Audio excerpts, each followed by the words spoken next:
Thompson.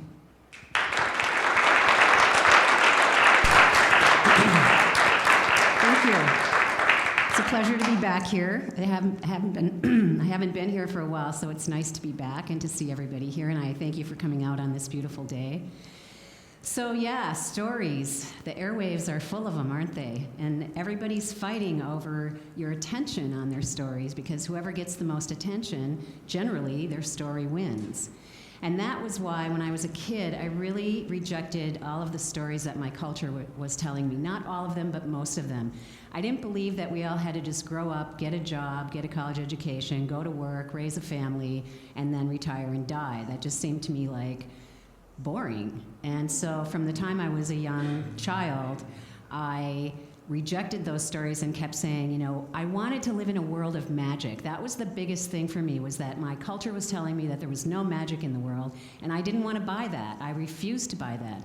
I'm pretty sure when I was a small girl that I spent a lot of time with fairies out in the garden, and they convinced me that the world was full of magic if you were going to be looking for it. So I left home the minute I could. As soon as I graduated from high school, I left home, went out, got pregnant shortly after that, started a new story with a child, and I looked for work, but my body has this amazing ability to tell me when I'm going down the wrong path. It just stops me in my tracks. I either get sick, I faint. My very first job interview was at the phone company, and I fainted before I even had my name on the paper. And the woman took me outside and brought me water, and she was so concerned, and then she said, would you like to come back tomorrow and fill out an application tomorrow? And I said, I don't think so. I think my body clearly is telling me I'm not going to be working at the phone company. And that was how my life went. So when it was a yes, I got very strong, energetic messages that it was a yes. And when I got a no, it was a complete no. And because I followed my yeses and said no to my no's, I ended up in the film industry, which was the most wonderful place in the world to learn how to tell great stories. I worked on commercials, so I learned how to tell a story in 30 seconds. And I worked on feature films, and I worked on music videos, and all of it was about how do you tell a story that grabs people's attention. One of the things I learned being in the film business is that politics and filmmaking are the same, two sides of the same coin. It's entertainment, and and there's competition for your attention, because what makes a story real is how many people believe in it. And everybody who's in advertising knows that, and everybody who's in politics knows that. And so now we're in the biggest show on earth right now, and all the stories that are flying around the airwaves are demanding and asking and seducing you into giving you their attention, or giving them your attention. So what I'd like to do here today is I'd like to talk a little bit about how we can move beyond that, because I don't know about you, but I am so tired of the stories that are flying around out there. And I love social media, because social media shows me the stories that everybody's sharing and the stories that everybody's telling. And the thing that I've noticed during this election cycle is that the stories of the future of joy are less and less and less, and the stories are focusing on how. How are we going to solve this problem? How are we going to get beyond this? How are we going to do that? One of my very first teachers said, how is not your job, how is God's job, or whatever God is for you. Your job is to know what it is that you're going towards. And that's what you hold in your mind. That's the stories you talk about. The how gets solved. And for me, being over 60, it's like my job is not the how anymore. That's the job of the young people who have nuclear power energy behind them and are really motivated to do the work. My job is to support the story that gets them excited and gets them energized. And that I can do. That I know how to do. I know how to take all of my years of meditation and visualization and vision boards and all that stuff we did in the 80s and the 90s and the 2000s to learn how to harness our imagination. My job is to hold a vision of a future and share from that vision so that I inspire people to keep going forward. And we're going to do an exercise today where I'm going to help you learn how to tell a succinct story from the future that you would like to live in. So a couple of things I learned in the film industry was, or in the advertising industry actually, was when you're telling a story in 30 seconds, every word counts. Every Every bit of information counts. So you had to learn how to be super succinct. The best stories are short. The best stories deliver their ending to you in a way that keeps your attention the entire time. That's why movies are often more interesting to people than books. If you're not a reader, movies are more interesting because you get the whole thing in 2.5 hours. Learning how to tell a story that was a book in 2 hours can be a challenge, but that's why good screenwriters get paid what they do.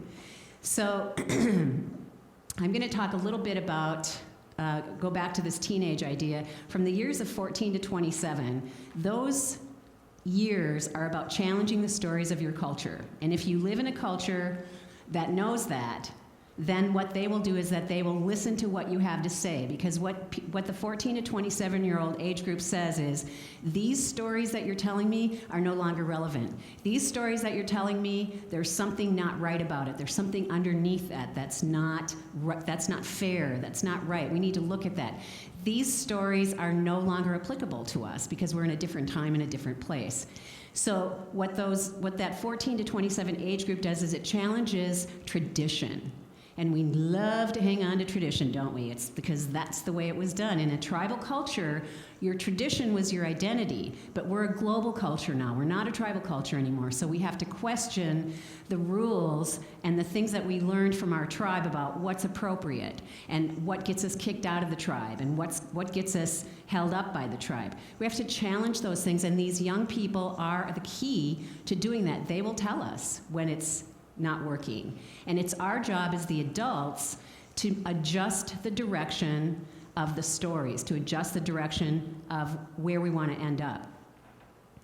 So that's one thing. And then my friend used to say, if we could harness the energy of teenagers, we wouldn't need nuclear power plants because they have more energy than every nuclear power plant on the planet. And it's true. They have this passion and they have this drive and they want to make change and they want to be involved. So it's like, okay, let's give them that. What is our job, though? Our job is to give them a future that they're excited to get to. Back in the 60s, how many of you went through the 60s? How many of you remember how incredible that feeling was? That there was something new just ready to be birthed, right? And what happened? Why didn't that come to fruition at that time? Because we did not have an older generation behind us who was holding a vision of a joyful future for us that encompassed all the things that we wanted to see changed. So it's our turn now, because now we're reliving the 60s. We have this younger generation who are the new hippies, but it's our job as the old hippies to tell and share the stories that are going to inspire us and pull us to that future. So a lot of the stories that are out there are stories of what's wrong with the world. I'd like to see more stories about what's right with the world we're living in, not just now, but the future that we're birthing. What is the future that we're birthing, and how does that look? And so that's going to be our little task today, is that we're going to get together in small groups of 4, and we're going to work on that. And the reason that we're going to do this in small groups is that one of the other things I've been noticing a lot as I've been watching the stories that have been going around is how many stories are still self-focused. It's still about I. What do I want? What kind of world do I want to live in? What kind of life do I want to have? What kind of people do I want to spend time with, right? So we have to move into we, because I is going to get you to a future where there's not anybody else sharing that with you necessarily. It's important for us to come together and listen to what everybody has to offer in terms of that world, so that when we move towards that world, when that world magnetically begins to pull us forward, we're going with a group of people. We're not going by ourselves. And the more people you have in the group, the more magnetic energy you set up. The laws of attraction say that what you put your attention on is what you go towards, right? Or what you attract to you, same thing. But there's also the shadow attraction. So I spent a lot of years doing all, the secret, all the laws of attraction stuff, and, focusing on doing the vision boards and focusing on all that stuff. And then I would always get slam dunked because my shadow, which was attracting something completely different, would be like, oh no, I haven't left yet. here I am. And so I learned that there was nothing wrong with my shadow side. It just had a different perspective, and that I had to include that in my storytelling. I had to include that in the stories I was telling myself. I had to include ways that all parts of me could come to the table. All parts of me could be invited to the party. I wasn't going to go forward in life by cutting off pieces of myself and leaving them behind because I didn't like them. So that was tough. That took me, I'm still working on that, and that's been at least a 25-year commitment of time and energy that I'm still at times struggling with, because there are pieces of myself that I really don't like. And I wish they wouldn't ever show up. But when they do, it's like, oh boy, there's that embarrassing aunt. And now I have to deal with her because, she's here. And so I've learned how to listen to those parts of myself and find my way through compassion to what is it? What are they looking for? Why do they need my attention? What are they asking for? And how can I give that to them? And that's been my personal journey this whole time, is how to bring all parts of myself into alignment, into one integrated personality. And I may never get there, and that's okay, because the journey is mostly the fun. So here's what we're going to do. I brought some sheets I'm going to hand out. You're going to get clustered together in groups of 4, and it's going to be a 3-round process. And the first round, once you get your papers and you get into your groups of 4, I'm going to ask for one person who likes to write and can write well, who's got good handwriting, to take the notes for the group. Okay? So the first round is you're all going to use one sentence to describe the world that you would love to be living in that's different from the world today. And so I have an example. This was my example. We swim in and drink from the beautiful Mississippi River that runs through our backyard. That's one of my visions for my future. Is I live in a city where the Mississippi River is clean enough to drink out of and clean enough to swim in. Okay? So that's going to be your round 1. One sentence to the group, and then each person will go through and say their sentence, and that will be your first round on your piece of paper. Then round 2, you're going to describe a way that possibly you got there from here today. And so my example for that was, we pray and do ceremony with the waters every day. That's how we got the water healthy and pure and clean, is that we pray and we did ceremony. Then the third round is, in one sentence, provide additional information that changed the fear story, which is that the river is polluted, it's never going to be clean, it's just getting worse, to the joy story, which is that we swim and drink from the Mississippi River. And that final sentence for me was, because we partnered with nature and asked her for guidance and help, she showed us how to clean the water with prayer and ceremony. And I'm going to say one more thing before we start this exercise about partnership with nature. The work that I do and that I've been doing for the last 25 years, I do a spiritual practice where nature is my partner. And this is something that I learned from a woman, Michelle Small-Wright, who lives in Virginia, who wanted to learn how to work with nature spirits, and she began a scientific journey. And she's written tons of books and has lots of products, but through her work, I discovered how to connect with nature, how to talk to nature. And nature, interestingly enough, there's a deva that is responsible for everything in 3-dimensional reality. So if you have a business, you have a deva. So when I came this morning, I opened up my spiritual place and I invited the deva of this church into it's called a koning, as well as the deva of my own business. And what happens when you partner with nature is that nature is all about balance. Nature knows balance, and we are not going to make this planet the world, the paradise that we desire without nature's help and cooperation and partnership. So it really is a partnership. And the first 5 years that I did this work was really hard for me because I was not used to speaking to nature in the same way that I was used to speaking to people. And so I would do these things like open up, it's like a phone call. I'd open up the phone call and I'd forget about it, and so then hours would go by and all of a sudden I'd be like, oh my God, I'm gonna faint. Oh, because I have this coning open and there's all this energy that's going nowhere. So I had to really practice speaking to nature as a partner and then listening to what nature had to tell me. So nature's been great for me. I never do work with a client. I never do writing. I never do any of my own work without having nature as my partner with me, because I don't have the answers. And by having nature as a partner, it's relieved so much stress for me to have to know what to do, especially when I'm working with a client. I just translate what comes through. I don't have to have the answer, I just listen, and nature provides the answer, because nature's focus is balance.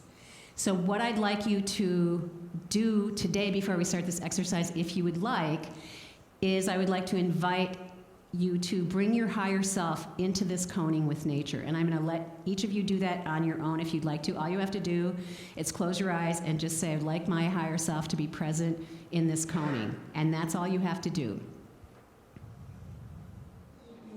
Okay, now we're going to go on to round 2. So what you're going to do is you're going to go back to your original statement, whatever that was, and you're going to, this is not a how question, like how did you get from here to there? What it is what action did you personally take to get from today to that future? What one action, and just pick one action. What one action did you do, did you choose, did you take that moved you towards that future of joy? Could you give us your example? Yes. So my example was that we swim and drink from the beautiful Mississippi River that runs through our backyard. My action was we pray and do ceremony with the waters every day. That was my action. We pray with the water, we pray over the water every day, and we do ceremony at the water. Maybe not every day, but we do ceremony at the water in a group. So that was the action that I thought I could, if I took that action, if my group, my future group and I took that action, we could clean the river. I felt very strongly that that was true. So what action could you take that would take you from here today to that future of joy? Just one action. And it can be a very simple thing, like every morning when I got up, I saw that I felt myself in that future for 30 seconds. It can be that simple. Or every morning I posted on Facebook from that future. Every morning when I got up, I meditated for 5 minutes about that future. Just one action. I had my friends over for a party, and I had the dinner party was all of us talking about this future. One action that you could take that took you from here to there. All right, go. Now we're going to go on to our final round. So round 3, you're just going to provide one more sentence about moving from a reality of fear to a reality of joy. And it could be something, what I put for myself was, because we partnered with nature and asked her for guidance and help, she showed us how to clean the water with prayer and ceremony. You could say something like, I refused to take action from fear, and I only took actions from joy. You could say, I dropped all relationships with people who were not living in joy. You could say, I learned how to listen to my spirit guides. You could say, I learned how to open up and channel information that was more helpful. Whatever it is, what's one final thing that you can say about moving from a reality of fear to a reality of joy? So, go. I'm going to teach you a little energy exercise. So you're going to put your left palm up like this, and you're just going to leave it there. You're going to take your right palm, and you're going to go to the person on your right, and you're going to scan above their hand until you can feel the energy connection with them. As soon as your chakra and their chakra hit together, you'll feel it, and then you should feel it coming in through your left palm. You feel that? That energy comes in the body on the left side, and it goes out of the body on the right side. So what we do here is that we send the energy around the room, and every time you feel it come back to you, you pass it through your heart, you open your heart up a little wider, and you send a little more love through. So we're just going to do this for about 30 seconds and create a big heart space here. In through the left, pass through your heart, out through the right with even more love in it. And then feel it go around the room. Feel it hit everybody in the circle.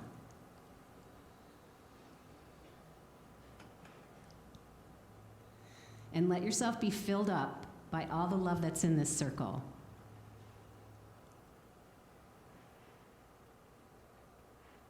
Let all the healing properties of love flood your body. Bring yourself back into perfection, cellular perfection, spiritual perfection, emotional perfection.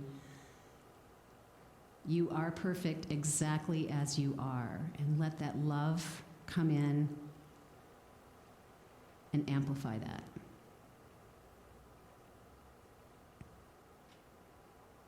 And then we're going to take a big inhale, and on the exhale, we're going to bring our hands together like we're holding a ball. So inhale, exhale, and just feel the energy. It'll be different for everybody. Some of you might have a softball, some of you might have a basketball. That's the energy that we were sending through the room. So what we're going to do is the center of this circle now, we're going to all inhale, and on the exhale, you're going to throw that ball into the center of the room, and you're going to throw it where you think it needs to go the most. That's your own personal choice. If it needs to go to a loved one who's ill, if it needs to go to a river, if it needs to go to a group, wherever you think that love energy needs to go most, you send it there. So we're going to inhale, exhale.